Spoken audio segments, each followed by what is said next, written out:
Hello everyone and welcome back to Lovely Little Thieves.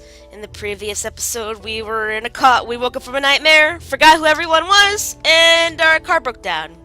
That doesn't happen in horrors, right? Anyway, let us continue on. As the van began to take shape on the horizon, two realizations pierced my panicking brain. One, there had been no resistance from the snake when I jerked my leg from its mouth. It was like kicking smoke. Two, my ankle stopped hurting completely. It stopped the second the snake bit down on it.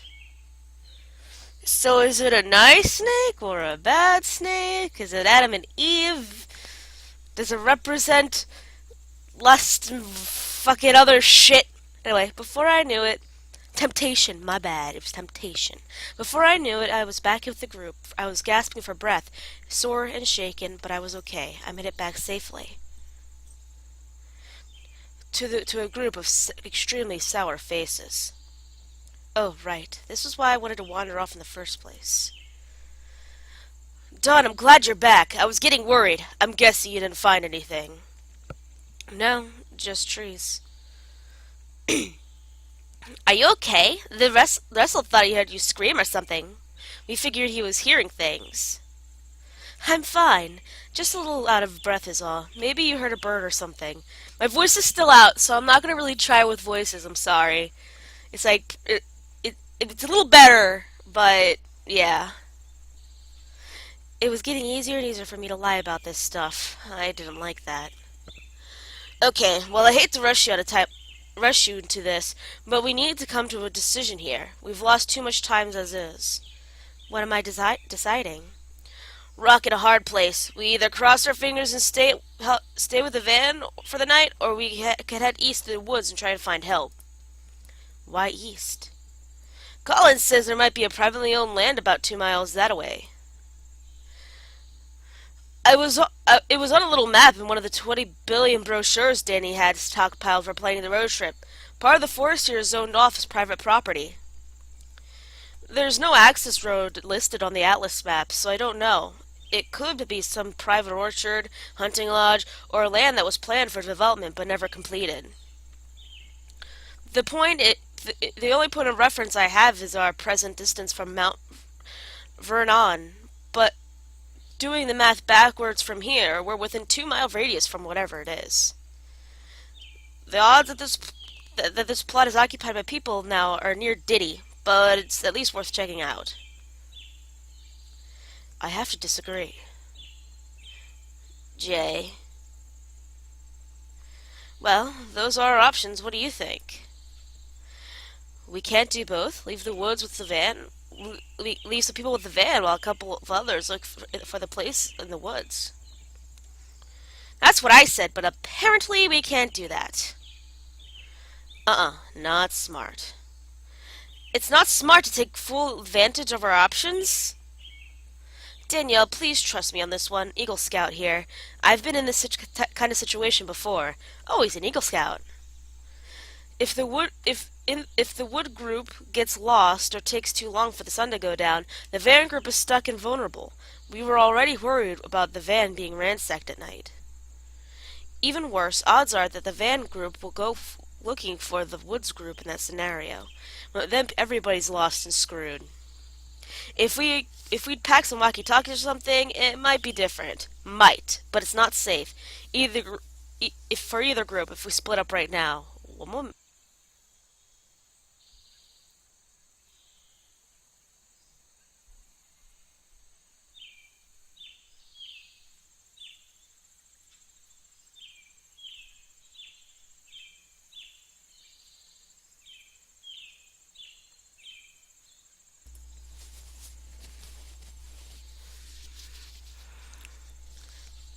I agree with Russell. No splitting up, no matter what. I haven't had enough Nico juice for this. It's not alcohol, it's just Kool-Aid. I shouldn't have talked while I was still going down my throat. It's cherry Kool-Aid. Kinda wish it was grape. I'm in the mood for grape. Things were still tense in the group. Whatever happened in my absence had definitely heated things up instead of cooling them down. Still, the strangest thing to me was Jay was that to me was that most of the tension seemed aimed at Jay. Is this still giving me Corpse Party vibes, where the guy remembers everything after time went back? And he's like, dude, don't do this. But I'm not gonna, like, destroy the doll or anything. I'm not gonna tell you guys why, because I think you're gonna think I'm crazy. But it just kind of feels that way. Why Jay? He was so unconfrontational, wasn't he? So what do you think, Dawn? Do we stay with the van, or do we search in the woods? I vote that we...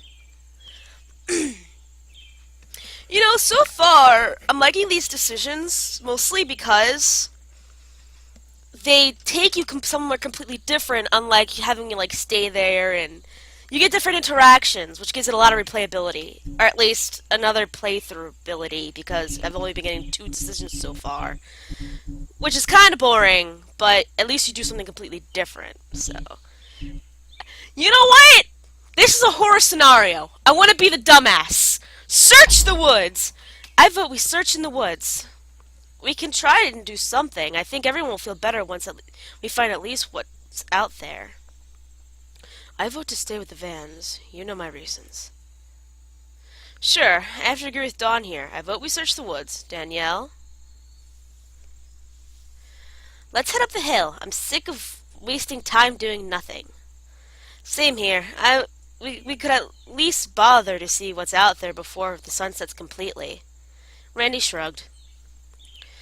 I just vote with Russell. Woods sounds fine. Bro life. Okay, that's 5 in favor of the woods and 1 in favor of the van. That settles that. Russell clapped his hands sharply and rubbed them together, eager to usher some enthusiasm to the group. Alright, people, let's get ready to move out. I have my compass, so I'll lead the way. We should also take every flashlight we've got in hand with us. I have one backpack. Let me just... Russell popped the back window of the van open and yanked his backpack out from under the pile of luggage. I guess the promise of a short hike had given him second wind. I've got my own flashlight. Awesome! I know there's one in the glove box. Jay, want to snap to and grab that one? I turned to face Jay and realized he was staring at me. I don't know if Russell was calling him out on that, or it was just a coincidence. Either way, Jay seemed embarrassed. Right. He retrieved a flashlight and brought it back to Russell. Nah, man, you hold on to it. That one's yours. Jay nodded and drifted back over to Randy. You want this? Sure. You don't? I can see in the dark. Also, I want to look at that booty. Anyway, okay, okie dokie, thanks, dude. Well, if that's everything, Danielle, the hell are you doing? What the heck was she doing? Danny teetered on the bumper of the van, leaning over the back window and rummaging furiously through the luggage. I'm consolidating my luggage for the way up. I don't know about you guys, but I'm counting on finding a shelter up there. I don't care if it's just a porta potty. Okay, I do care. Don't hold me onto that. For real. Ew. But it's only 2 miles. Oh no, it's only 2 miles up a hill in heels. And 2 miles back down if we find a place. And I have to go back for my essentials. If they're even still here because the bears are marauders or whatever the fuck. Right, Russ? You don't need to take anything with you. If you don't want to hike in heels, just pull some heel-free shoes out of your bag and swap them out. What? 2 miles through the brush in open-toe sandals? That's even worse. Yeah, she's right. This is why, women, you always carry shoes. Just in case the situation happens. Just saying. I always love my sneakers. Well, hey. That's what Colin's doing, if you want to swap your shoes out, Colin. You don't have any sensible shoes? My shoes are killer. Don't be talking shit about my shoes. But this is going to be a week-long trip. I don't understand. Guys?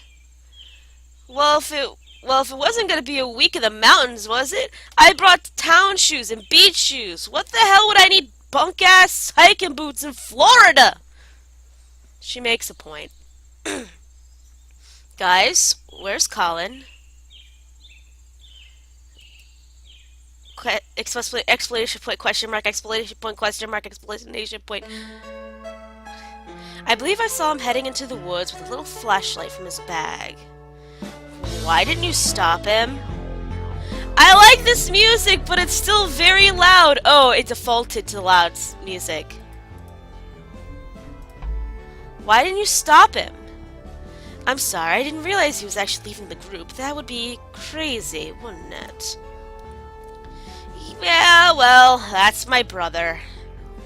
Damn it to hell, Colin. Russell threw the backpack he'd been carrying down on the ground, ripped open the zippers and began pawing around for something. He slowed, then tore open another pocket, then another, and another. Ugh, what the hell? It's not here! I know I packed that flashlight. Screw it. Screw it! I'm going after him. You guys start walking up after me. I'll bring him back down when we meet, so we meet middle. Keep each other in sight, okay? Eagle Scout's pissed off. With that, Russell slung his backpack over his shoulder and shot up the hill in the direction Jay pointed out. You're supposed to just run after him, then? There was an awkward silence. Whoops, well, now what? Danielle brought out, to my complete shock, a flashlight from behind her back. She tapped it rhythmically with a clickety-clack against her shoulder as she explained. If I had known Coco was gonna flip the whole plans tits up just now, I wouldn't have taken this, but, Danny, did you search that right out of Russell's backpack? Well, I thought we were heading in the woods as a group. I wasn't about to let him pass out all the flashlights out to the boys. He totally would have. Yeah. But that doesn't mean it's okay for you to just take it. The smile Danny flashed back at me looked unsure in whether or not I should be proud or embarrassed. Well, I guess it's ours now. I'm confused. What were you planning to say to Russell if he saw you carrying his flashlight in our group in the first place? I guess I could tell him it fell out on the way up. Look, the end result is that I wanted me and Dawn to have our own flashlight. No more of this Russ Tanzan, everyone else Jane, He-Man nonsense. It's fine. Don't worry about Russ. He's a mountain man at heart. I'm sure he knows where he's going. Light or no light, crazy jungle dudes practically has night vision. I don't worry about Colin either. I'm sure he's okay. Just being stubborn little asshole as usual.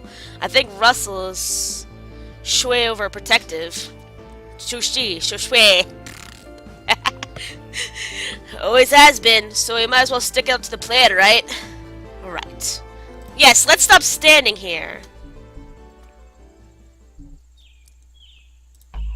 Before we head up after him, I think we should pack a few essentials like Danny suggested earlier. Just clothes or toiletries or stuff like that. Nothing serious, but you never know what might happen out there. Danielle nodded vigorously, eager to change the subject from her little misdemeanor.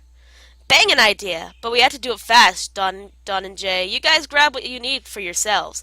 I'll pack a little bag for Colin. Randy, you think you could grab some stuff for Russell? Can do. We split up quickly into different doors of the van, plowing through the belongings and bags to find whatever we needed the most. It looked almost like we were robbing our own van. Hey, Don, are you packed yet? Yeah, I don't have much. Okay, then, let's book it. If we take much longer, we might not be able to find the boys. Hang on, I'm still looking for some stuff. Well, hurry up, we gotta roll before it gets dark, or we'll be in some deep shit. Another minute passed and Randy's head buried in the suitcase. Randy, what the fuck are you even looking at for? My stuff. Yeah, I heard you, but what could you possibly have buried that far down under your pile of underwear? Just stuffity stuff. It better not be pot or alcohol! So it's another joke I'm not getting, or... Randy looked from his bag and sighed. I packed some, well, it was supposed to be a surprise.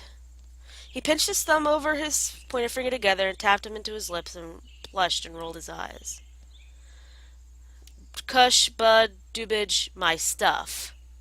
Wow, okay, we're going on ahead. You two just run and catch up.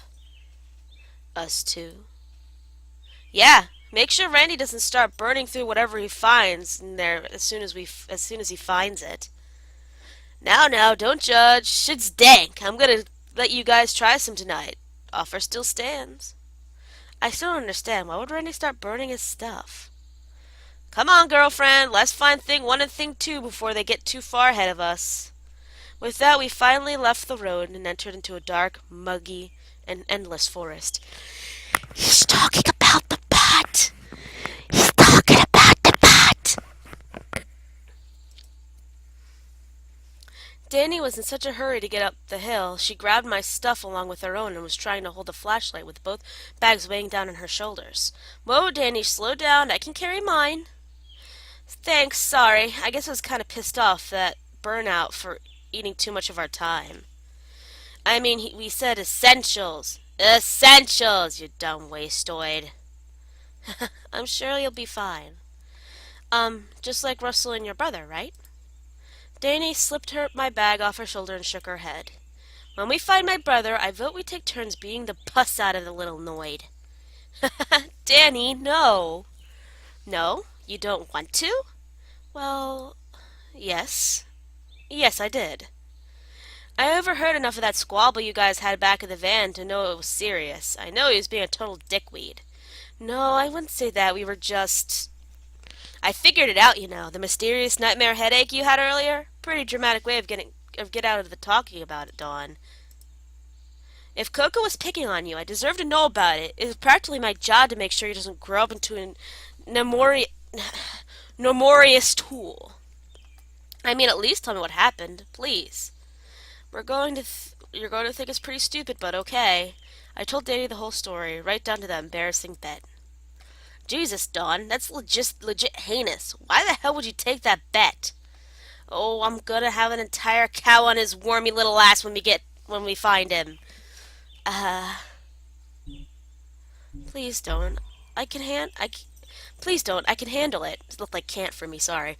I'm the one who started fighting with him in the first place. It's my fault for agreeing to the bet at the end of it all. Plus, if he thinks I decided to flake out by telling you, he's gonna be even more annoying about it. I guess. Okay. I'll trust you to show up the little jerk. I mean, it's just a schoolyard bet thingy, not a fucking blood pact. Blood pact? I heard Coco used the word while playing one of his computer games. I kid you not. Probably while imagining himself as a wizard. Barfed me out the door. You know, he's a boy, right? A boy. I bet the little skis just wanted to pressure you into doing something gross if you lose. Wait, when you lose? My brother's wicked smart. He's probably rigging the game. I don't know, Colin can be pretty mean, but I trust him to play fair about this.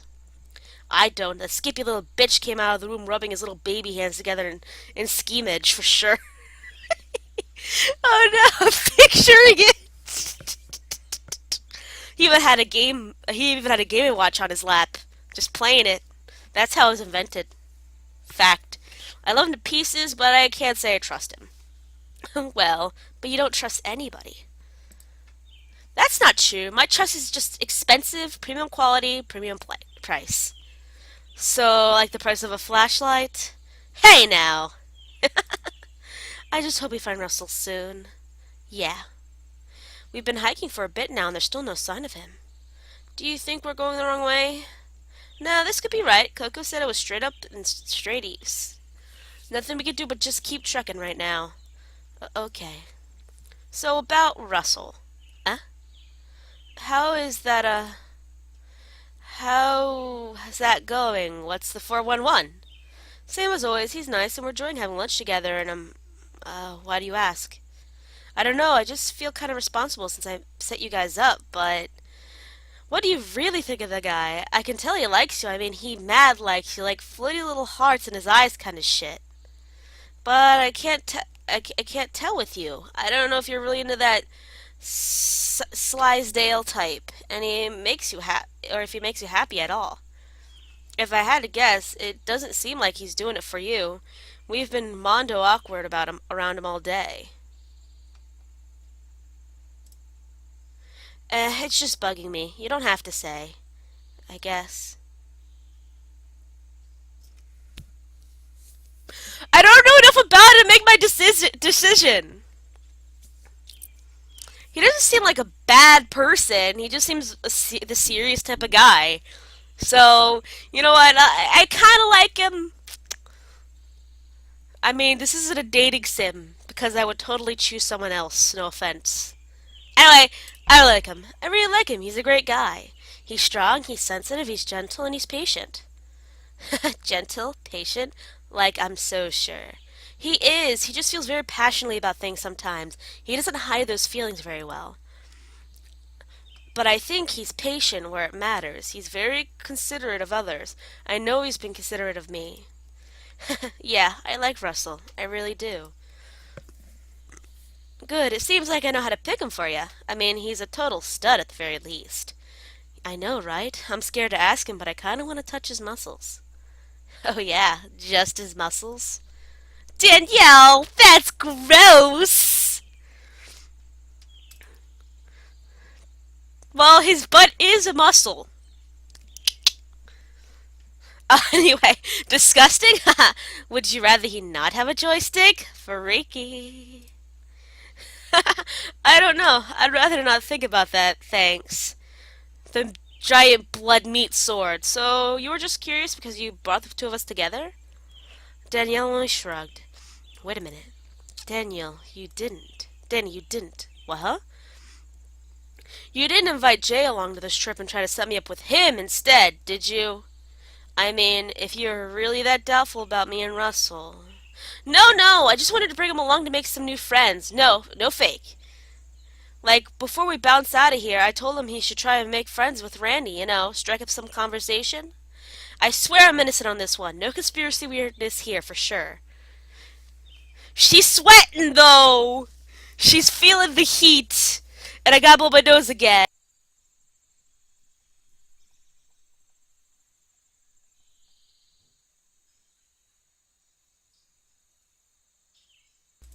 Okay, I believe you. Well, I didn't. Danny was telling the truth, but she also was hiding something. Something that related to the whole thing between me and Russell. Oh man, did she do dark magic to get us together? Please don't tell me you worked with Dark Lord Satan to have a snake guy help me out. Okay? Okay, you shouldn't be doing this. She was doing a terrible job of hiding it, so it must have been something serious. Maybe. So you are thinking about hooking up with Jay then? Oh, no, no, no, no, no. No boys right now. I'm putting the boy stuff on hold for a good long while. Because I want to hook up with you. Lesbians! Um, huh? How come? Oh, come on. A rich bitch like me? I'm mostly to get Eurotrash schmoozing on me at my dad's parties. Eurotrash and wasps. Just dying to impress me with their boring, humble brag bullshit. It's enough to make any girl swear off of beef for years. The worst.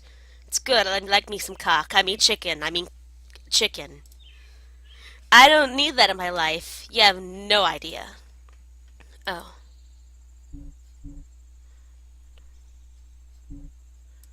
What do you want instead? So what do you want instead?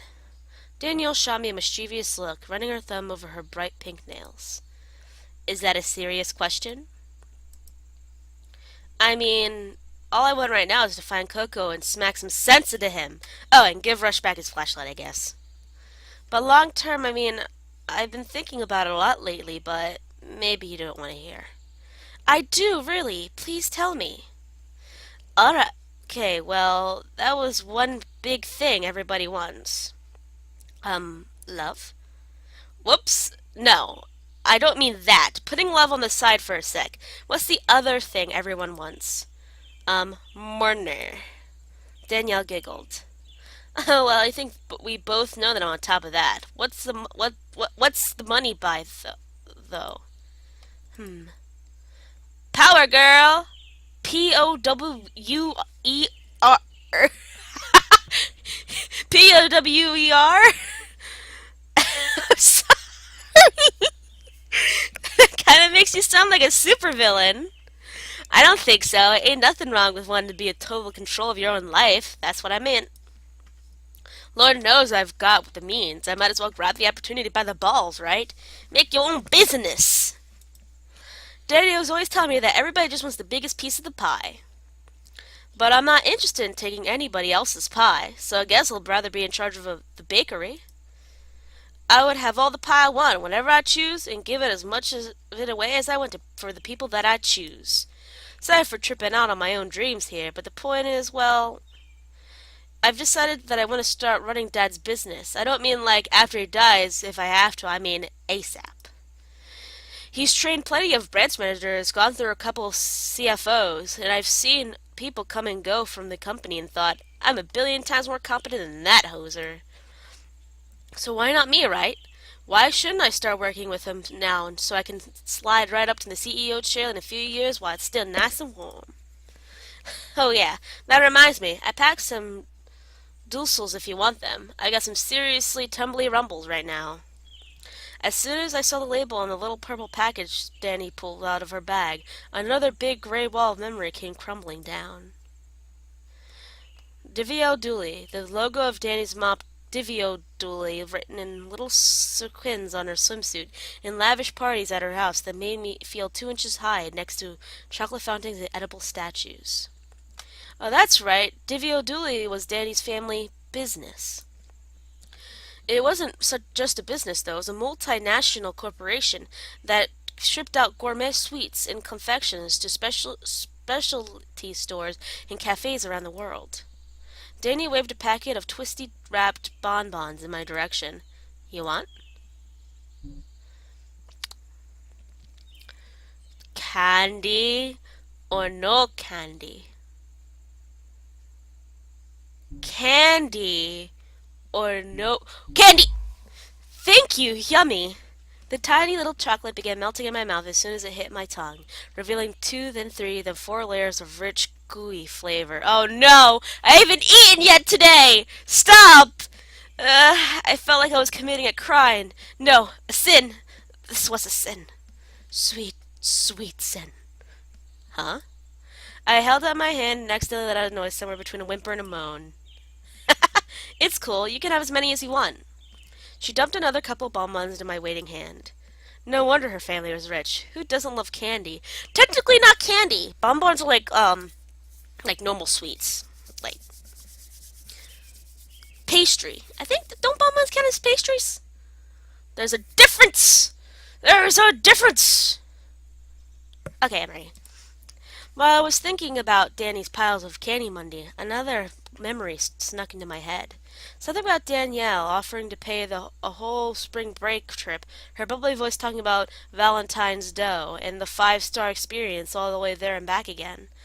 Then someone else in a much deeper voice arguing pitch inequality and it's part of the road trip experience and no thank you. Damn it, Russell. Danny sucked on the tips of her fingers and rolling the candy bag back up for later. So, what brought this all on? The Divio Dooley stuff, I mean. Danny shook her head. Let me enjoy the music for a moment.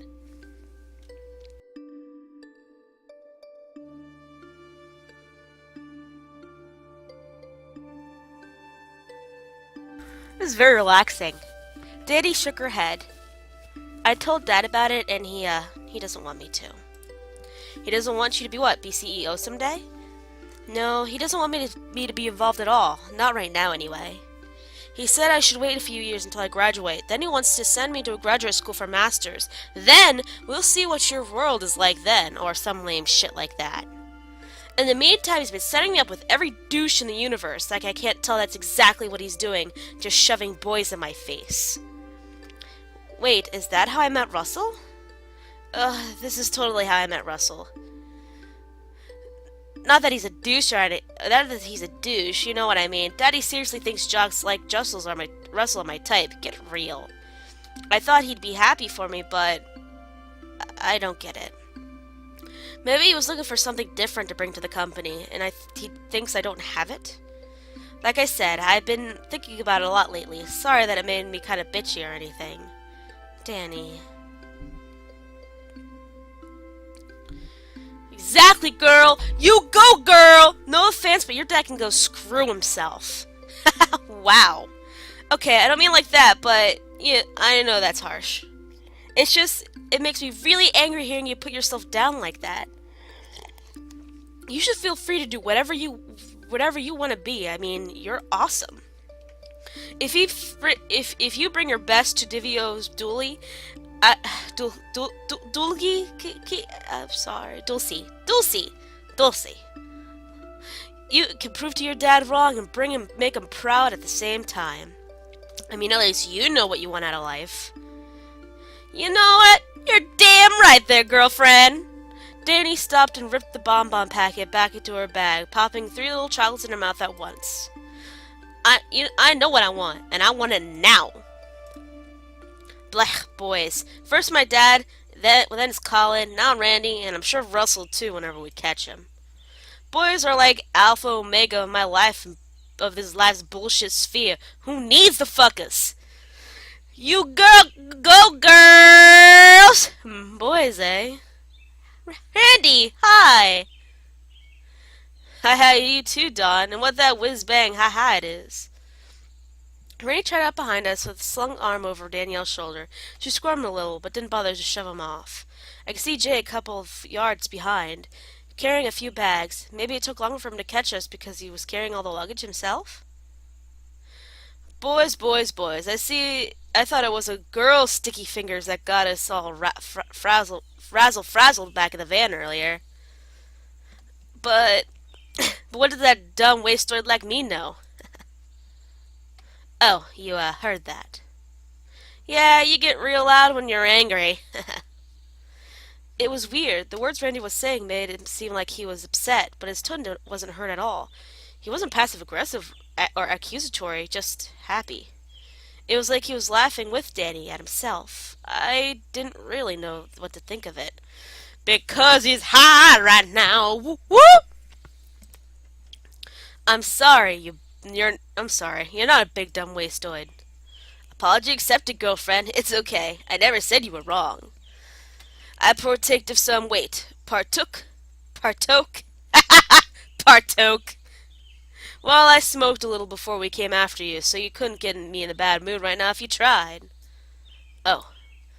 Oh, that's what Randy's stuff was. I told you guys it was pot. Why don't you ever believe me? Well, now I just felt stupid. Hey, J-Man, you sure you don't want me to take one of those bags? I got 2 working arms there, you know. I'm sure, it's alright. You just enjoy yourself.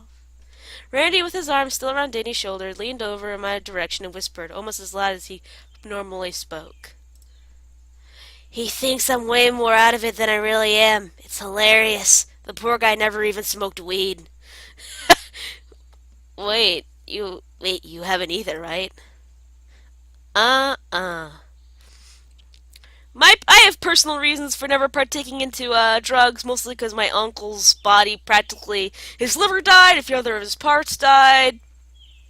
He was on medication for a while, then he committed suicide. Actually, that got depressing quick. Sorry about that. Anyway, Kay, I was gonna dig this stash out later tonight, so maybe you should take a hit and see how it fits you. It's the best fix for a crap sack day like this. Takes the edge right off. Ugh! Danny finally pushed Randy off his shoulder, sending him stumbling sideways down the hill a few feet. Quit trying to corrupt my BFF, okay? Seriously, I'll knock you the fuck out with my pumps and leave you behind for the bears. Randy giggled, raised his arms over his head with a snarl. Rawr, I'm rawr. I'm super spoopy. If we don't find Coco and Russ soon, I swear to God. Maybe we should try to change the subject? Okay, I get the picture. I'll turn it down a couple notches, for real. I'm not that high. Hey, Jay. What was it like when what were you asking me back in the van? I forgot what it was. I just remember, not answering it. Oh, it was nothing important. I just asked if there was a story behind your tattoo. It's very interesting. Randy's eyes widened, and he leapt over to Jay's side and grabbed him by the shoulders, as if Jay had just said something shocking. I have a tattoo? Jay stiffened up straight as if he'd been jabbed with a hot poker. There was a very short, awkward pause before Randy broke out in a burst of laughter. I just screwed with you, dude. It was just a joke. Seriously, give me one of those bags, though. You don't want it to carry all that, man. Jay passed Randy the largest of the 3 bags he was carrying, and then jerked away from his grasp. The movement was so sharp and rigid, it looked like he was going to snap it right in 2. Sorry, man, not a hugger? No. My friend's claustrophobic. She can't take a hug. Jay's jacket, which was already seeming a size too big for him, slipped it off his shoulder to post Randy hug. He pushed his glasses up to his nose with a shaky hand, then tried to straighten his jacket, but dropped one of his bags in the process. He shuffled to grab it before it could roll away back down the hill. Yikes, definitely time to change the subject. So what is the story behind your tattoo, Randy? I hope it's a good story. You know, it's a real bonehead move to get a full sleeve like that if you never want to get hired somewhere, right? Wait, you wouldn't hire a cool dude like me? Haha, get real. That tattoo's one of the many reasons I had to toss your application in the trash. Fair enough. So, where would you put a tattoo if you were going to get one? I wouldn't get a tattoo ever. My body is a palace. Don't you mean my body is a temple? I know what I said. What about you, Dawn? Oh, I don't know. I guess whatever spot would hurt least to get tattooed. Well, what would you get a tattoo of then?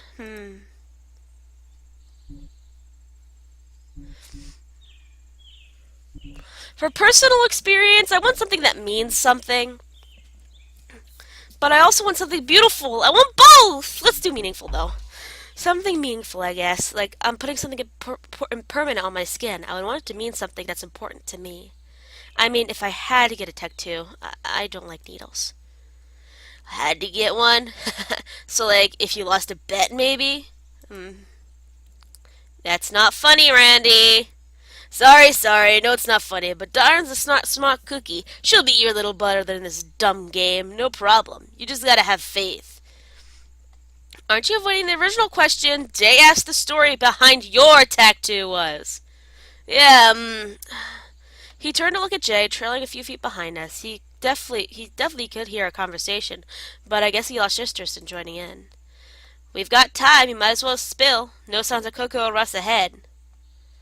Well, the story does have to do with Russell. I don't know. I feel like I should ask him if I can tell you guys first. It's kind of personal. And I really shouldn't tell the story while I'm high. As if. You sound totally sober right now. Well, thanks. I'm doing my best. It's no fun trying to force your buzz down, trust me. But I know it's no fun listening to a pothead ramble either. So, you got the tattoo for Russell? I didn't realize you and Russell were that close. I mean, I knew you were friends, but... Wait, he never talks about me? I'm crushed. Oh, yeah, he talks about you all the time. I just don't really remember it. I didn't get it for Russell exactly, just... It's okay, Randy. You don't have to talk about it. It was only mild curiosity on my part. I didn't mean to trouble you over it.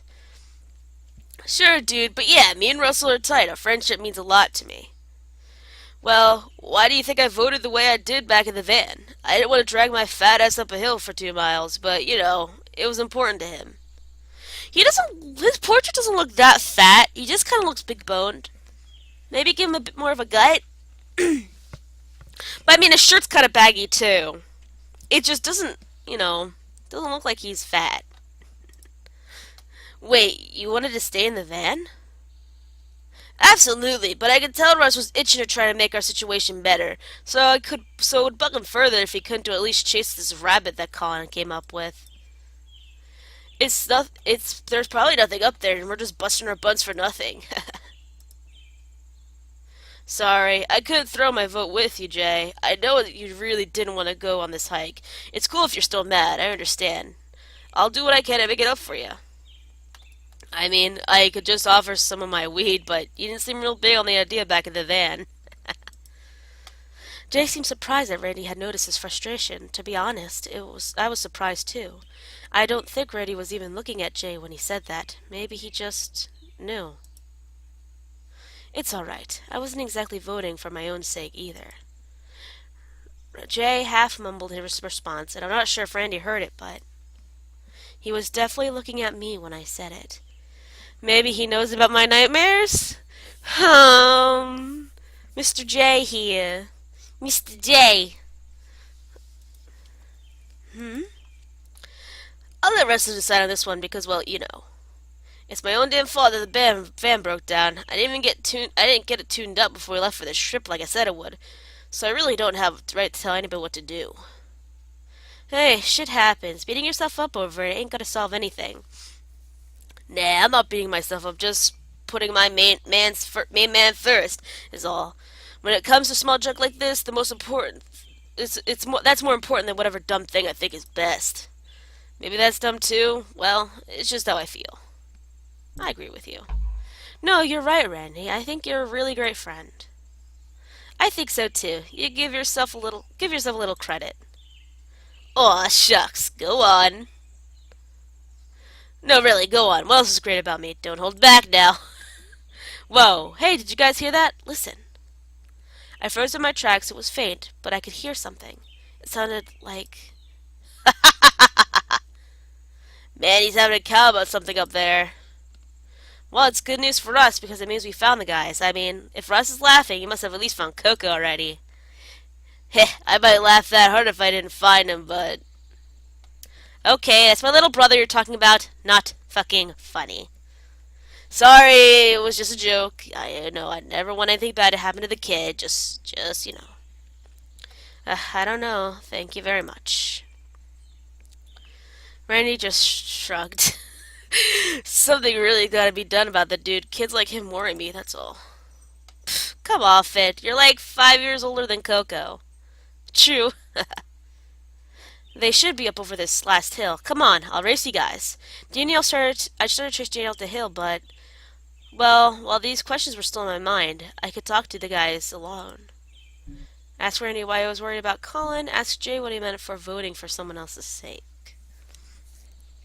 I'm really curious about Jay, and I bet you guys are too, so let's choose the Jay option. Right after my finger stops... There we go.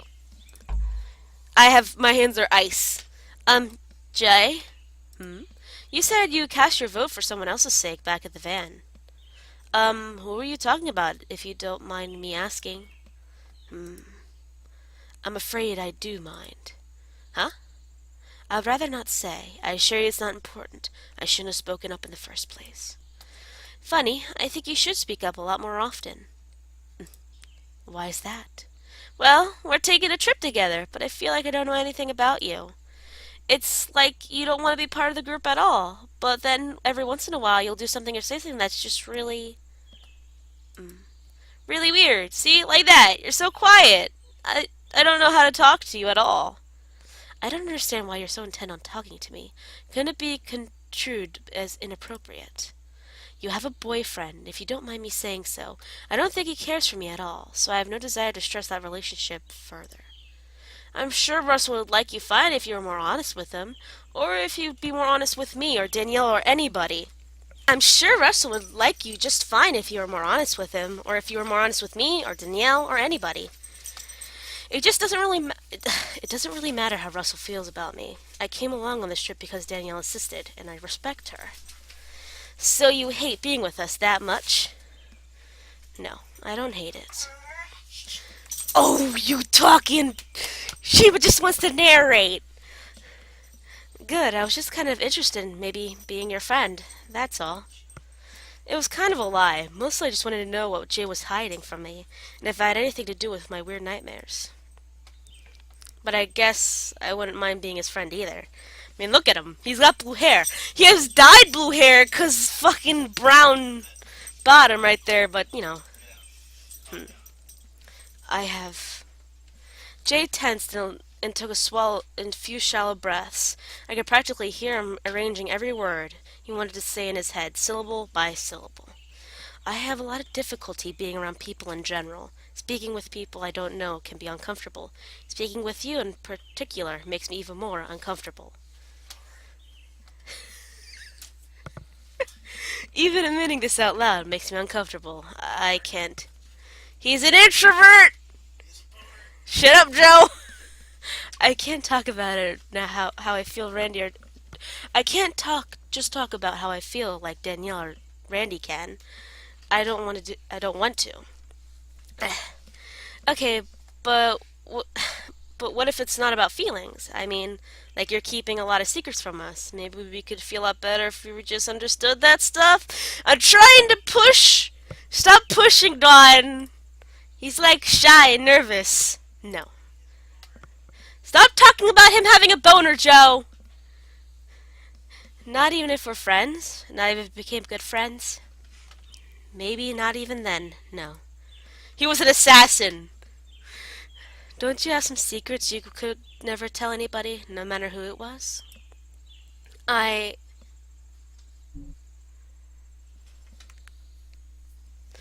Well, technically, if we're gonna be realistic here, I guess I do.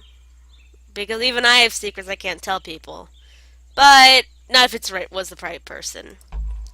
No, not if it was the right person. You can't just live in your own head all the time. Sometimes you just have to let the stuff out, even if it hurts. If you can find the right person, someone you feel alright sharing all that stuff with. Well, isn't that what life is all about? Finding the right person? Maybe. Jerry shook his head just a tiniest bit and sunk his hands down into his pockets. Then again, what happens after that? What happens if... If what? But I never got an answer. At that moment, we crested the top of the hill and saw something I didn't think any of us were expecting. This is freaking weird. Yeah, spooky. It was like another world compared to the forest just a dozen yards beneath us. The ground leveled out leveled out abruptly here, and it was covered in a thick layer of bellowing fog. It's Silent Hill, but Forest Silent Hill. It seems like maybe this was a grove of birch trees once, but all of the trees were sharply bent now, swaying at the unnatural angles, half dead and covered in burls. What a strange place. Was this the mystery spot? If so, there wasn't any shelter. Coco! Russell! Hey, Russ! Jason! Danny and Randy started circling the grove with their flashlights while lingering behind Jay. While I lingered behind with Jay. Stutter, stutter, stutter, stutter, stutter. More Nico juice. I don't see them anywhere. I can't see much of anything through this fog, though. Yeah. Oh, great. What if he lost him for real? What did I tell you back in the van, Randy? What did I fucking say? I don't know. You said a lot of things. You know damn well what I'm talking about. I said we have to leave before it gets dark. And guess what? It's dark now, Randy. How are we supposed to find them? You guys might want to put a little filter or something, because it still looks like morning around here. If we're hopelessly lost, I have to sleep in the dirt. Oh yeah, now I remember you said we gotta roll before it gets dark, or we'll be in deep...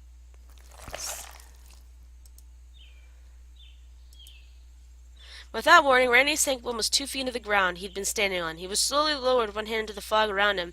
There was a slopping, slushy sound. Everybody be cool, it's just mud. I mean, it'd be really funny if it was actually... but anyway, mud. Wet, cold, gross, but just mud. I think it's sort of pulling me down, though. Ah, get out of there! It's okay, really, I'm fine. There's just a little suction. Feels kind of weird. It's a good thing these jeans are old and ratty. Dude, there could be quicksand. Most of my clothes are old and ratty. Slowly, Randall pulled his legs loose from the sticky muck, and then he waddled and stumbled over Jay and me, occasionally slipping back into the other little pockets of mud. I guess they were all over the place. If we ever get to Florida, we will take your broke ass shopping. My treat. You've been through a lot of shit lately. Most of it was me and my brother's shit. Hey, you know what? I could get a pair of Hawaiian shorts exactly like Colin's. Can you imagine the look on his face? He'll probably take his pants off right there, set them on fire, and throw them into the ocean. No, I would set you on fire and throw you in the ocean. Don't even think about it. The voice was distant, but there was no mistaking who it belonged to, even if I couldn't see him yet. Coco! Hey, you guys, I was beginning to get worried. Hey, hi, Russell. Dot, dot, dot. I found your flashlight. Yeah, I bet you did. The faint images of Russell and Colin finally started to appear through the fog. The strange thing was, it sort of looked like they were walking on top of the fog. Were my eyes playing tricks on me? Peace be with you, children. I here to perform miracles. Apparently, they weren't. Colin put his arms on a Christ-like pose, as if he was walking on water, or water vapor, I guess. Cut that out. It's blasphemous or something. No, it's funny. There was another weird thing about the way they were walking through. They stepped extremely careful through the fog in a straight line, with Colin directly in front of Russell, not moving even a foot either to the side. You want me to put you back where I found you, squirt? Heh, just try it. I dare you. The two of them got closer. I realized that Colin's shorts were caked in mud, all, all the way up to the bottom of his t-shirt. I guess he found the mud bog the same way Randy did. Based on what Russell has just said, he probably could get free by himself, though. I bet Russell had to yank him out of the yucky stuff. I kinda wish I'd been there to see that. I bet it was hilarious. It's pretty freaky looking, Russ. What's the trick? You see, you just stay put until we reach you. This place is basically an entire mud field. Quicksand mud, too. Colin said he'd never seen anything like it. More importantly, what is this place? Did you find any shelter? The voices are now mixing and blending. Throat plea work. Not yet, but as you can see, we found something like a driveway. Yeah, this place was definitely inhabited once. Let's hope it still is. Once they finally crossed over the fog where they were waiting, Russell and Colin got us up to speed with what they discovered. Russell had managed to find a safe path through the grove, gently feeling his way around the perimeter of mud until he landed on something firmer under the fog. It was a semicircle mound of dirt that could be wound deeper into the forest, like a road slithering through the trees or a trail made by an enormous gopher. I believe it's man-made. It didn't matter either way. The hidden road led east, so Colin was sure it was pointing us in the right direction. That meant we had to follow it, so follow it we did, moving step by step with caution only that a solid bump of a winding trail. It was kind of surreal, like we were walking on top of the fog where it fell thickest over the ground. Of course, the mystical illusion was broken by how narrow our little safe passage really was. No matter how far we followed into the grove, the ground on either side always remained swamped with a mysterious swallowing mud. We had no idea why. I hope there's some kind of shed legend into this. It would be terrible if... Ah! I couldn't... This time I couldn't blame the mysterious headache on this tipsy stumbling. The dirt mound road was bumpy, barely 2 feet wide. And I was clumsy. But before I could tumble face first in the mud, I felt a large hand, soft hand, grasp mine and tug me backwards. Wow, that was a close one. I just saved your sweater. Yeah, thanks. Randy blinked a few times and frowned. You're not feeling too good, are you? No, I'm okay. You look awful. I bet you're coming down with something. He knelt to the ground and placed his hand on my forehead. You don't feel warm. You think there's something bothering you?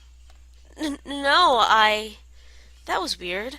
Why was it so hard to lie to Randy of all people? Because he looks like Shaggy, and he looks all cuddly. Like that vest feels cuddly. I guess I felt like he already didn't believe me. He knew something was wrong. My stuttering definitely wasn't going to change his mind. Well, it's none of my beeswax, but if you're feeling crappy, I'd be more than happy to carry you until we get to where we're going. Carry me? Oh yeah, on my back. I don't think Russ'll mind. You look like you're about to fall over, so... I didn't feel that way. I felt fine now, actually. What could Randy be seeing that I wasn't? It's no trouble. My back is your chariot, Donner. What a terrible joke. He's like a horse! But...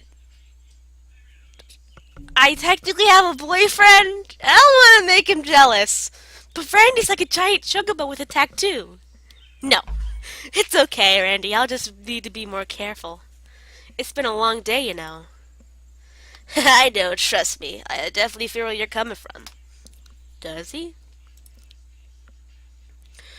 I didn't have long to think about it before the path at long last ended on a sight I don't think any of us were expecting. Well, you wanted to find shelter. That's some hardcore shelter right there. Oh man, it's like the title of the game! Shit's about to get real. Well, you wanted to find shelter. That's some hardcore shelter right there. Damn. Tubular! I'd say we run up and ring the bell. Did that motherfucker just say tubular? You don't think anyone lives here, do you?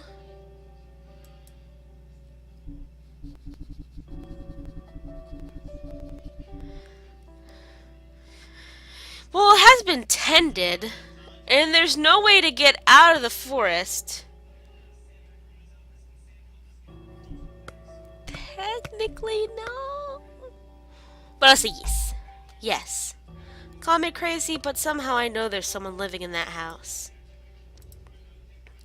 There's only one way to find out. Let's go take advantage of some hospitality.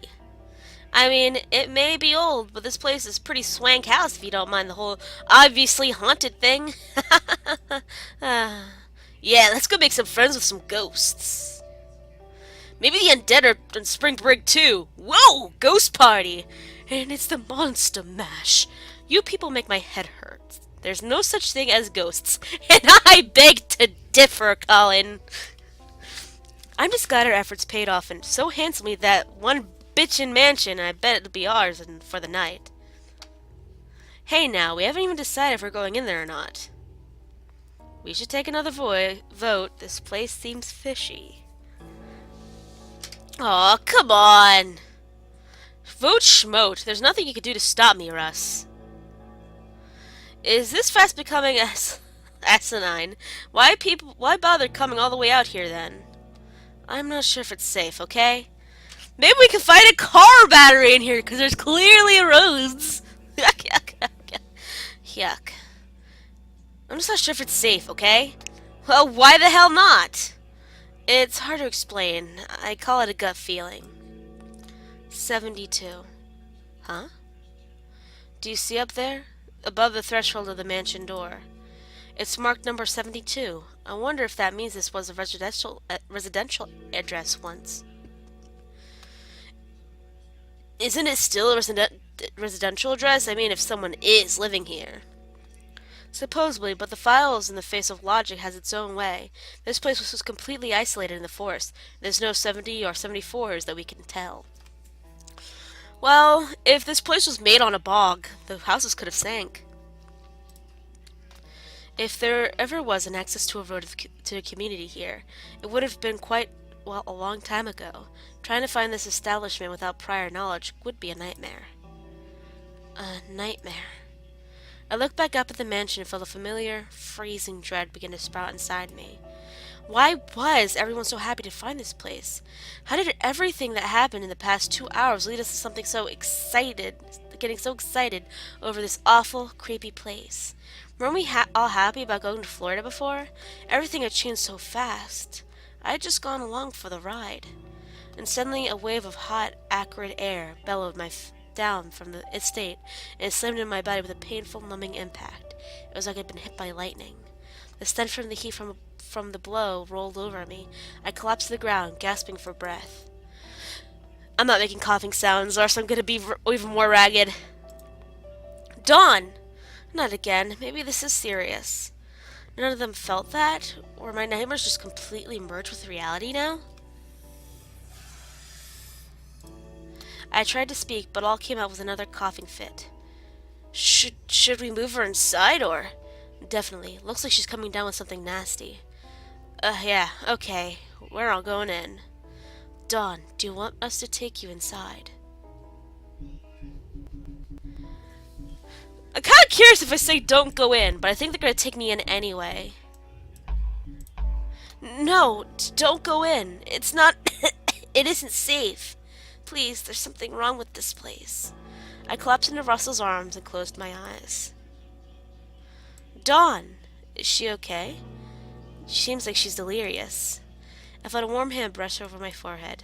No fever. I'm gonna stay here with her. You guys run up to the mansion and see if anyone's home to help us. I'll stay behind as well. I heard Randy, Colin, and Danny disappear up the hill in a hurry. Then fist beats on a faraway door. Then a creak as it opened. For a while I just focused on breathing and keeping my eyes shut. I could feel Russell's fingers gently tracing through my hair. It was comforting, but the pain in my chest was only getting worse. After a few minutes had passed, I opened my eyes a little. The snake was gone.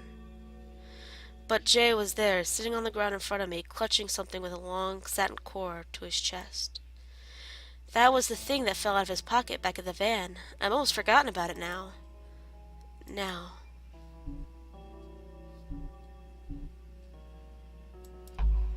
I closed my eyes again, pretend that I hadn't seen him, breathing evenly as if I was asleep. I gradually opened them back up, just the tiniest little bit, focusing only on Jay's hand, as hard as I could. My eyelashes distorted my vision, and my heart was already thundering in my chest with guilt. But I had to know. I had to know if it was related to my nightmare. Jay was never going to tell me himself. The red cord trailed down from his chest. There was a mysterious object held tight against his chest. He kept spinning it forward and back along his fingers, slowly opening and then closing his hand, sometimes twisting up to reveal the smallest glint of metal. It was something small, easy to spin, and it was at least partially made of metal. Okay, that was a start. If I just lay here quietly, waited, maybe he would let his guard down. This was terrible. There was no way whatever Jay in his hand was going to tell me anything about the nightmare I was having, even if he did know something about it that I didn't.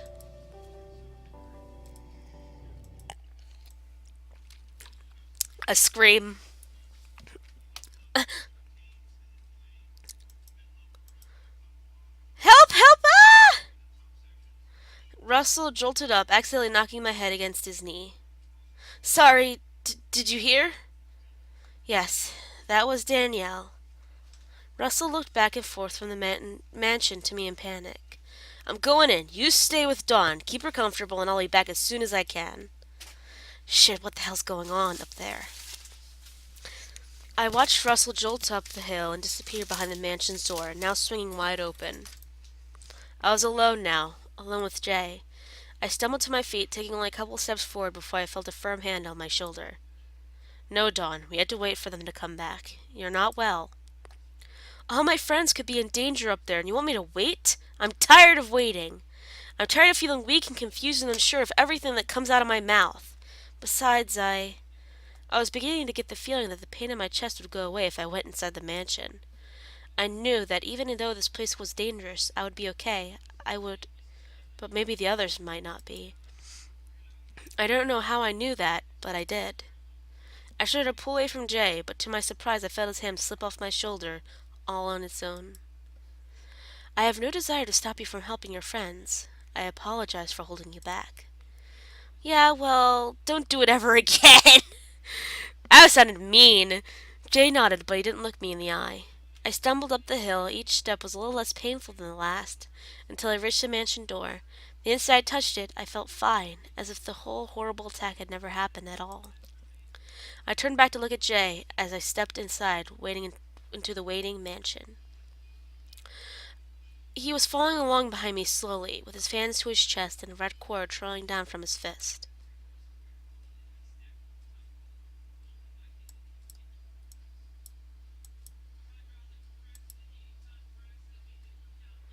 A cockroach? You screamed that loud over a cockroach? I thought you were dying or something. It crawled out of my bonbon bag like an icky little chocolate with legs. The Divio Dooley packet sat flat on the ground. It was a little half-melted bonbon still rolling away across the floor. The target of terror, a palm-sized cockroach, was still inside the bag, cleaning its nasty cockroach head. That is fucked up, and you should scream bloody murder too. Danny? Okay, but think next time. He really scared us. I know you know this place is awesome and all, but most of us are still on edge about the place. It's kinda creepy, you know. Sorry. Yuck, the damn thing's pretty gross. Don't make us piss ourselves over nothing next time, okay? Sorry, I don't like bugs and I really don't like chocolate thieves. Wait, next time? Well, yeah, there's probably a bunch of those things living here. There better not be! Oh my god, I would just die! Does anyone want to get rid of it? Go on, shoo, you filthy bug! I grabbed the bag and shook it. The cockroach scattered away. It's like saving the crow from a clock tower, or saving any other animal. They're gonna save you later. The cockroaches will save your life. So always save the animal. I swept the scattered bonbons into the bag and crumpled it up and tossed it behind the stairs. It would have felt. I would have felt worse about littering, but the corner of it tossed into was filled with dusting cobwebs, and I didn't see a trash can around. So now what? I say we start searching the place. We'll search until we find people or beds. Really, but that's kind of invasive, insidious, illegal. Or being lovely little thieves! Title! Title! Whoops. Yeah, but I'm not sure I feel good about that. Not if this place isn't really abandoned. We would get in serious trouble. Blech, serious, terrible, awful trouble. But if we were going to stay here tonight, it's still better to ask permission first, isn't it? Well, I'd better beg for forgiveness than ask permission. But if we find somebody here, maybe they'll have food. Non-cockroachy food. Well, we definitely don't have anywhere else to go. I think a little game of hide and seek would be fun. I'm much more concerned with the possibility that no one is living here. I feel bad. This music's good, but I can't hear myself talk. It begs the question that we will be able to find a place that has been abandoned to the elements for this long. Oh, come on, dude. It's just an old house. It's not really haunted. There's nothing to be afraid of. Okay, I get it. I'm outnumbered here. It'll be much more comfortable just sleeping out on the porch. And not sticking my nose where it doesn't belong, but... Don, what do you think? Want to search the non-haunted house? I need an answer, and I'm sure this mansion had answers tucked away somewhere. Yes, I do.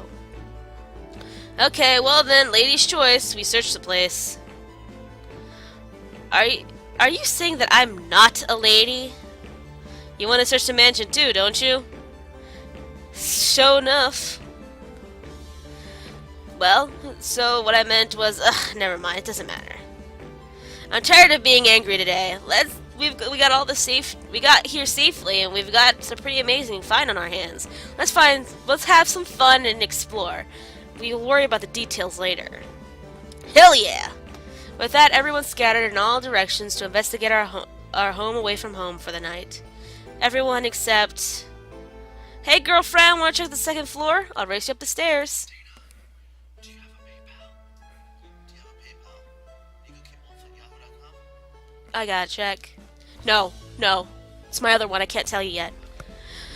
I thought I'd look around the hall a little more first. Is that okay? As a matter of fact, it isn't. Anyway, totally. Come find me when you get bored. I'll be up there-ish. I waited until all the footsteps of my friends had disappeared. Then I cleared my throat and challenged the empty air. I know you're watching me. Why don't you come out and explain yourself? I didn't hear an immense sigh that pushed against the walls of the mansion with a horrible creak, but I definitely felt it. How many times are you going to ask me that? You like the answers less and less each time I give them to you. I don't like that very much. In fact, it makes me sick. I'm cold. It's so cold here. There's a rumble rolling through my bones. It's coming from somewhere deep beneath me. Wait. Beneath me? Where is that? Am I standing? Am I floating on my back?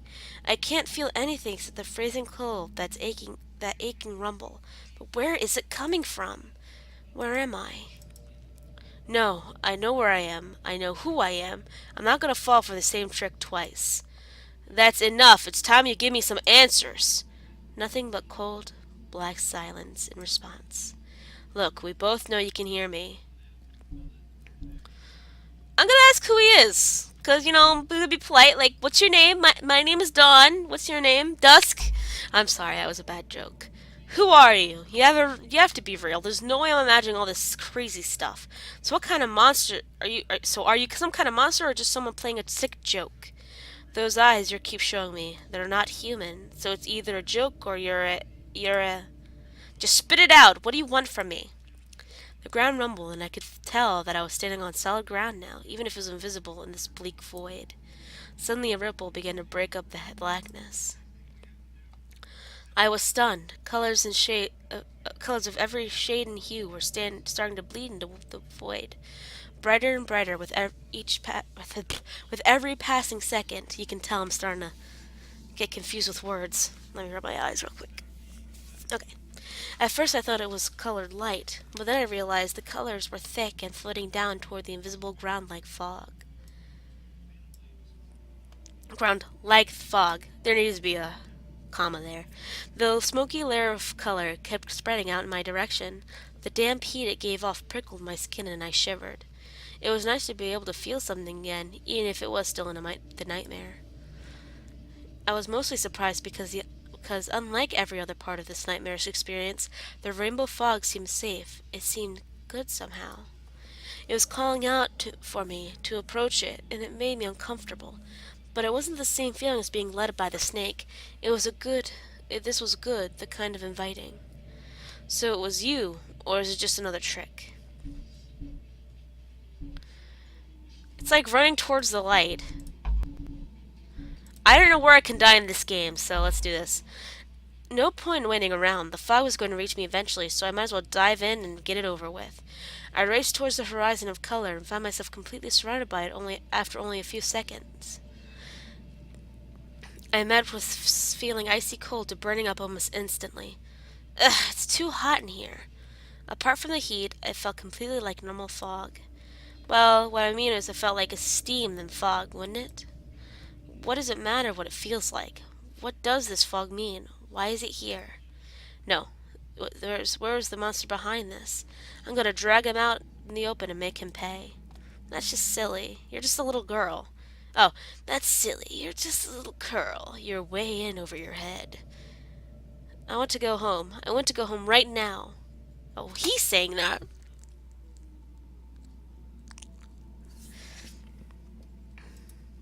What the heck was that? It was like I'd gone through the roller coaster of completely different emotions and thoughts inside a couple of seconds without even noticing. Were they even my thoughts? Why would I want to go home? Really, I just wish I'd never left home to begin with. But that's not true. Aren't you glad you met Randy and Jay? Aren't you glad you're learning more about Colin? Those assholes? Yeah, right. No, that isn't how I felt at all. Something was completely wrong. It must be fog that's doing this to me. Come to think of it, my mind started twisting around in circles like this when I started looking around at the different colors. That's right. Now that I was aware of it, my emotions were changing based on the colors I focused in the swirling confusion around me. This red was mournful, this green was apathetic, this brown was paranoid, this purple was elated.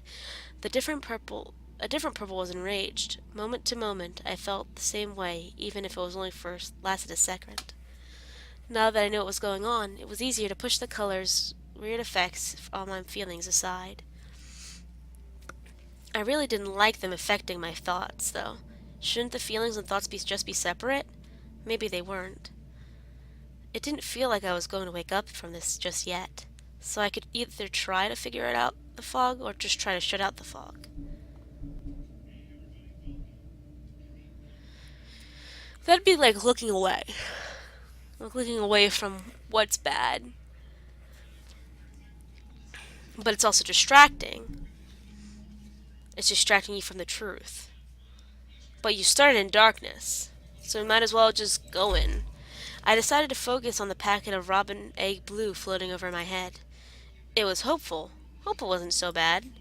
I stared at it until my eyes started to hurt, but nothing changed. All I knew was that it made me feel hopeful. Maybe I was just hoping it would give me answers.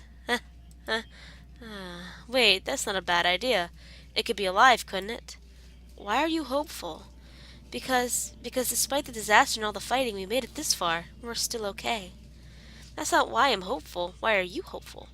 I'm sure I'll have the answer soon, and once everything makes sense, I know we'll be alright. Can you understand me, or am I just making a fool of myself? I was interrupted by another deep rumble in the ground. It was much stronger this time than it was the first time. I could feel it in my bones. Wait, in my bones? No. Was this really like the fog, the first nightmare after all? What if I found this mysterious monster and just lost my memory again? Don't worry, you've already forgotten everything important. What else could change at this point? Nothing, that's what. Nothing that matters. I wish we were meeting on better terms, but c'est la vie. I don't know what that meant, but I knew where it was coming from. I slowly began walking in the direction of the rumble, the direction of the voice. I wait around for this long when I'm not even ready when you and I'm not even ready when you arrive. It's embarrassing, isn't it? You can call it embarrassing when you finally understand. You'll just laugh and laugh, and I'll just laugh and laugh. And we can just laugh and laugh and laugh. The closer I got to the source of the voice, the more its words resonated inside me instead of around me. This was like the first nightmare, but I had no choice but to keep walking straight into it. It became hotter and hotter the closer I got to. I just wanted to take my sweater off, but I couldn't just walk through this nightmare in my sports bra, could I? Embarrassing. Yes, embarrassing. Are you a big fan of that word or something? You don't remember? You said something like that. Sweater, sports bra, blah blah blah, only a few hours ago. I was there, you know. If you've forgotten even that, it isn't my fault. Then again, neither is the first time you, air quotes, lost your memory. You're not fair at all, Don. You complain about the things you don't remember after demanding that I'd make you forget them. You've treated me very poorly ever since I saved your life. Now you're going to save mine. Finally, I found the monster. I couldn't see it exactly, but I knew it was there. There was the source of all the heat, too hot to really approach to touch. Or touch, but it definitely was there. It was just a patch of nothingness in the middle of the fog. Not blackness, just nothingness. There had been bits of black in the rainbow fog. They were shades of color, just like everything else. This was nothing, and it was nothing that breathed and rumbled the ground, my mind, my heart, whenever it did. I'm in pain, Dawn. I've been waiting too long for you to get here. Reach out your hand. Save me. We can do this the easy way or the hard way. The easy way's right in front of you. Take it. Not sure, he didn't sound like he was in pain, but he didn't sound like he was lying either. Whoever this monster was, he knew something about me that I didn't.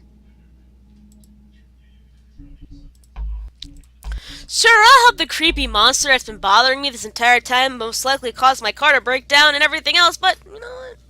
He seems like a nice, doesn't that seem like a nice guy with fucking big eyes? Fucking help him. Tran. Okay, I'll help you, but I just still don't trust you. I really don't think you deserve it. I have no idea who you are or why you're doing this, but you've saved my life before. If you did something like that, then I just don't remember it then. I'm sorry. Maybe I haven't been fair to you. But how am I supposed to know when you're all done? All you've done is leave me in the dark, huh? I demand a full explanation as soon as are able to give me one. You got that? Now tell me, what do I have to do? Suddenly, a massive nothing began to distort and change color. No, it wasn't changing color. It was bleeding color. It was bleeding purple smoke. No. The snake shot towards me, its mouth open wide in a savage hiss. It threw a loop of a smoky body around me, and I felt my skin burn. Ah, no, no, no! You have to accept this, Dawn. You've already made your decision. Accept it. I don't want this. I never wanted this. There's no way I'm letting you eat me. Eat you? Do you really think I would go through all the trouble just for that? That I would break you apart, let your yolk spill and run off my fingers, and ruin it like that? No, no, no, that's hideous. I only wanted you to hatch first, Dawn. But it looks like you're dead set on the hard way instead. So I guess I'll have to try to swallow you whole. That's right, you beat up Smoke! No, we're gonna try to wake yourself up. Wake up, Dawn. Wake up, wake! It was definitely awake now, but I was back in the real world, so that meant someone was really screaming bloody murder just down the hallway. I didn't recognize the voice, but I knew I had to move, and fast. This place was definitely dangerous if a snake-blooded weirdo that just tried to swallow me was in control here. The scream came from an enormous dining room on the first floor. I burst in to find Colin flat on the floor, eyes wide and teeth grit in terror. Colin, what was that, you screaming? It sounded like a girl, but... Colin hissed through his teeth and started trembling, keeping his flashlight frozen on the chair at the end of the dining room table. I looked up to where the beam was pointed and quickly clapped my hands over my mouth to keep from screaming too. Oh my god. It must have been sitting there for a long, long time.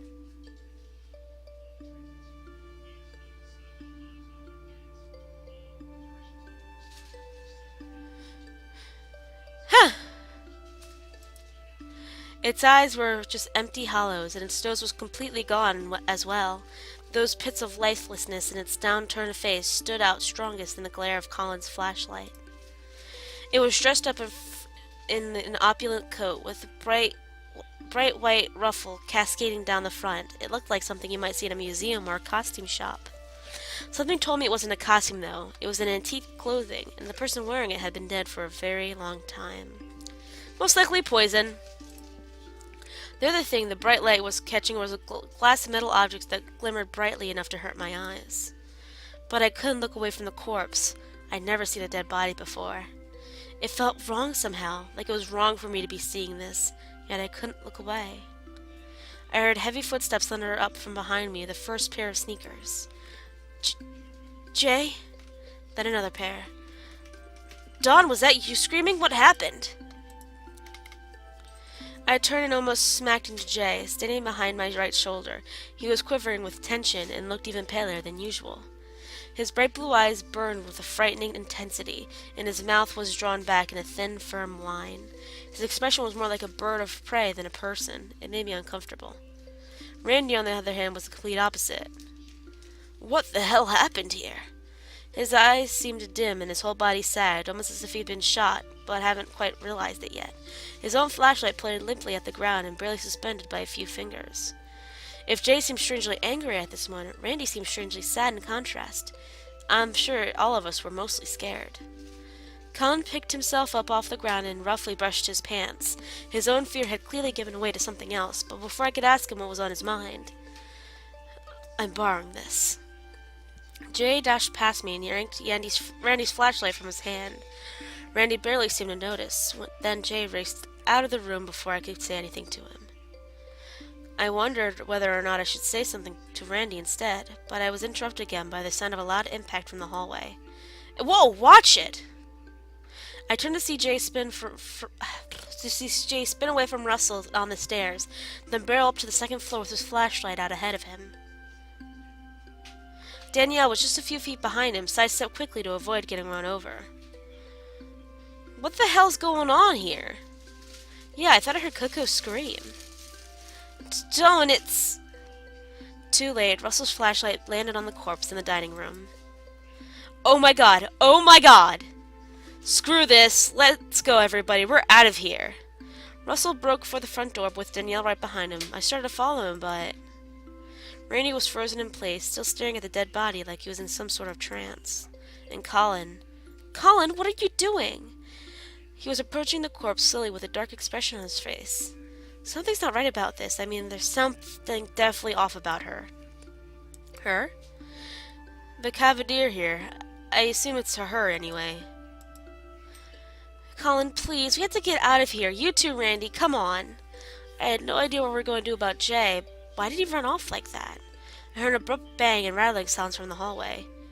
What the hell? What is this? Where is everybody else? Get us out of here right now, Russell. Quit dicking around. I'm trying to... Damn it! Now what? Were the other two going crazy too? This was a nightmare. What's wrong with the body, Colin? Dawn? You said there was something off about it. What do you mean? Is it fake? I really, really wanted it to be fake. No, it's real, alright. I wouldn't get too close. The smell is immensely upsetting. I froze for a second before resuming my cautious approach toward the dead woman. If he could handle it, so could I. It's just, I don't get this wine glass. Colin gestured at the overturned glass on the table. It was only the only object on the table, in fact, except for the tablecloth.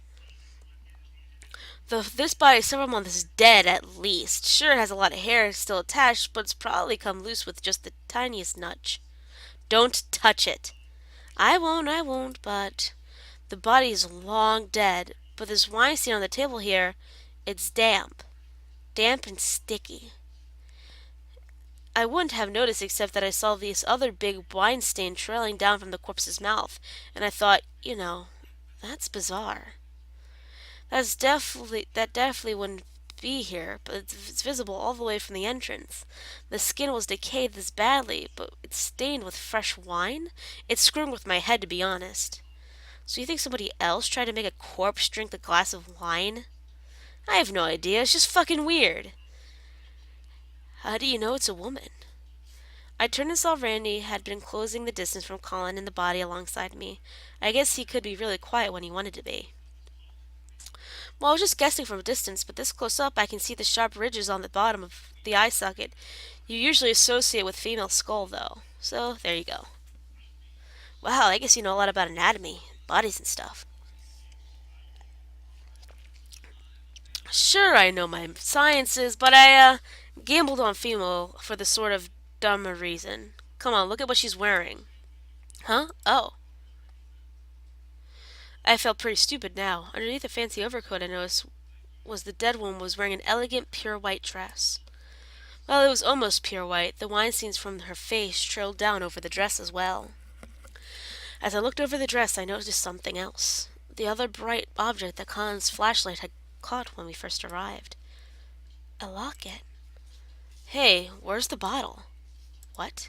Well, she was drinking wine out of a wine glass, right? So where's the bottle? It's not on the table anywhere. She couldn't drink the wine, period, dingus. I mean, Randy. She was already long dead. Had to be. Okay, so someone else poured a glass of wine, spilled it on the woman's body and the table, then put the bottle away. Right? I guess so. So there's someone else in the house with us? I don't know. I hope so. You hope so?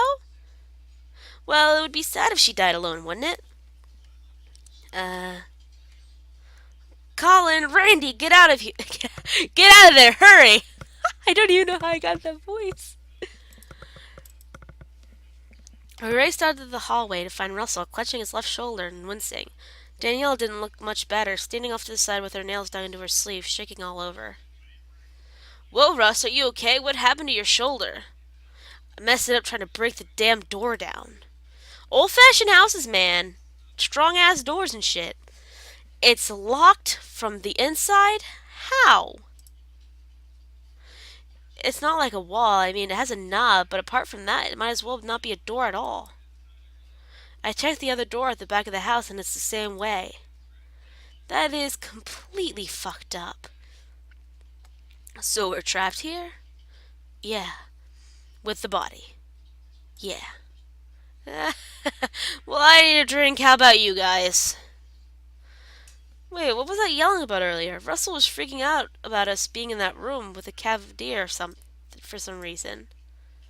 Well, with all the supernatural door locking stuff, we thought maybe it was going to turn to a zombie or supernatural. Seriously? What? Nobody else is going to say it, so I have to. This house is haunted. It really, really is haunted. Oh my god. What? Danielle quickly shoved Russell aside, crouched down, and grabbed a golden flap attached to the door that I hadn't noticed before. There's a mail slot here. I mean, we could escape through it, but it's something. Danielle lifted up a mail flap to peek outside, and Colin gasped. Shit! What? The supernatural, huh? Russell must have noticed something. The house number. The number was 69. 69. Grow up, Randy. Danielle lifted her head slightly to examine the flap itself. For a moment, her big hair blocked the view of 69. That was bothering Russell and Collins so much. Anyway, what's so weird about the house number? Ah! Suddenly, Danielle screamed and dropped the mail slot flap, skittering back on her heels across the hall floor. What's wrong? It moved. Heard a tiny creaking sound like someone scraping a rusty iron, and I saw the number. It was like morphing. The metal was moving, I swear. Randy dropped down and lifted the flap end. Everyone was quiet for about 5 seconds. What was there to say? It was just impossible, wasn't it? 89? No, 68. Huh? The flap is upside down. I mean, it's upside down from our perspective. It was 70, then it was 69, then it was 68. A countdown? I mean, it was upside down from our perspective, so the number just went from 69 to 68 right in front of us. And when we entered it, it was 72. Everyone turned to see Jay slowly descending the stairs. He turned his flashlight off as he approached, and pushed his glasses up on his nose with a pale, sweaty hand. Hey, look who finally decided to show up. Want to explain yourself, Jay? I'm sorry. I didn't mean to keep the truth from you, but I didn't want anyone to panic. You didn't want us to panic. What are you talking about? Voices. I knew the front door was locked. That is to say, I only knew a few minutes after we arrived. What? If you recall, I was the last to enter the mansion. I heard a disturbing sound behind me not long after I closed the door behind our group, so I tried to open it again, and it would not open. When we were searching the house, I checked every door, every window that led outside to see if they would open, but they didn't. I began to panic, but I did my best to hide it because our group was already spread far across the house, and I felt the truth would worsen the situation. I apologized. That was unfair of me. So when we came across a dead body, I immediately went to search all the rooms I haven't yet visited. I was only trying to find a way out. Why? Why would you leave us behind to piss ourselves in terror after you locked us in here? It was you, wasn't it? It was your idea of a joke. Is that story you fed us part of a joke too? What did you really sneak off to do, huh? No more jerking me around this time. I've had enough to hear with your bullshit. This is not a joke. I believe this is an extremely serious situation, and that we are all in a lot of danger. Aren't we, Dawn? I don't know why. You leave her out of this, asshole. Russell shot forward and grabbed Jay by the collar of his jacket and drew back a fist. Russ, easy, dude. Chill out, both of you. Just stop it. You're all crazy, and I can't take this. Crazy? No, I think Russell's got the right idea. Maybe it's time Jay shares what he knows with the rest of the class. I couldn't say anything. I couldn't do anything. If I said or did anything, I was sure Jay would tell everyone some horrible truth about me that I didn't understand. Dawn has nothing to do with this, and I think you're the one with the answers here. If you keep going behind our backs and refusing to help us, I will not hesitate to beat the answers out of you. Jay was stiff, pale, and increasingly sweaty, but somehow he kept perfectly cool, even with Russell's face inches from his face. Then he glanced over at me. Why are you trying to protect Dawn so badly? For that matter, what in the world makes you think I haven't been helping you? Everything I've told you so far is true. Sorry, but I don't trust you. I tried to. I really did. But there's something that is not right about you, isn't there? Russell, please. After a few more tense seconds, Russell lowered his fist and let go of Jay's collar. You're right. Sorry. This isn't the time. So what should we do now? Right now, we need to split up and search the house for escape routes. Jay stays with me so I can keep an eye on him. Everyone else groups of 2, 1 flashlight per group. I already told you. I looked already. Every room Yeah, so you've said. You made that crystal clear, Jay. Now here's what I think. I think you went out of your way to make it look like there's no way out of here. But if I keep my eye on you while we search, we'll find something you conveniently missed. It's that simple. You think it's that simple? Jay? Do you really think I would go through all the trouble and come back with no answers if it was that simple? Do you really think I'd go through all this trouble for that? While you were yelling at each other about cockroaches, I was searching every front of that front door for a way to unlock it. While you were squealing, giggling, and stomping around the house, I was scouring every room I could find for a single window that wasn't fused shut somehow. When you were all slamming your bodies into the door I had already racked my brains trying to open, I was beating furniture against every window I have already checked, desperate to at least break the glass.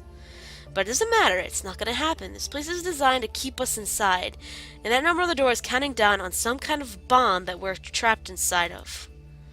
I only wanted you to hatch first, Dawn. We were led here. We were drawn here from the moment the van broke down on the road. Someone planned all this for us specifically. They were waiting. I'm in pain, Dawn. I've been waiting for you too long for you to get here. Don't you get it? There's no way out.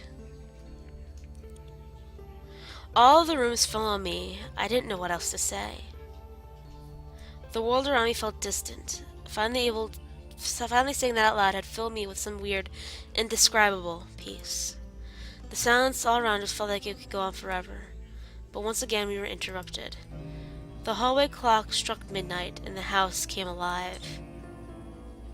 A horrible rumble rolled through the floorboards, shaking me to my bones. I could tell it was affecting the others, too, as they rocked back and forth, unsteady on their feet. In a daze, I stumbled to the center of the hallway. I could feel the bodies of my friends surrounding me. Maybe some of them called my name. I don't remember. The house around us seemed to be breathing in and out. Its breath matched mine. Its rumbles in the ground matched my heartbeat. A heart that was beating slower and slower.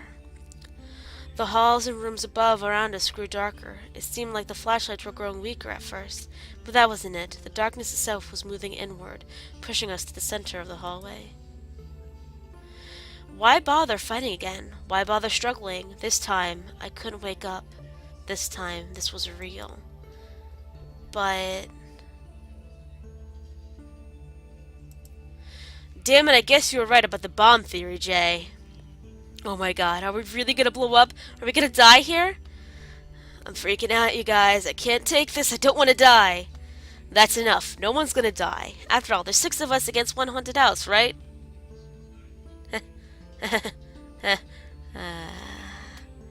One house, 6 people. Who will come out alive? If we all just keep calm and stay together, we'll be fine, okay? No more freaking out. Russell is right. If we must remain calm. I should not have reacted the way I did. I'm afraid we don't have any other choice. We have to keep our heads cool and prioritize everyone's survival. I fear that whoever's behind all this could be trying to kill us.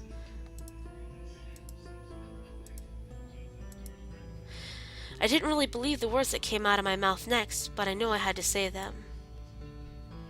It's gonna be okay, guys. No matter what happens, I know we're all gonna be okay. After the clock ran its 12th chime, the house went completely dark. One of your companions will not live to see sunrise. This one step on the path you've already chosen. Master of the Mansion is grateful for your short visit. To see the fate, though, please support the full version. You can find on a Kickstarter. I can't read fast enough!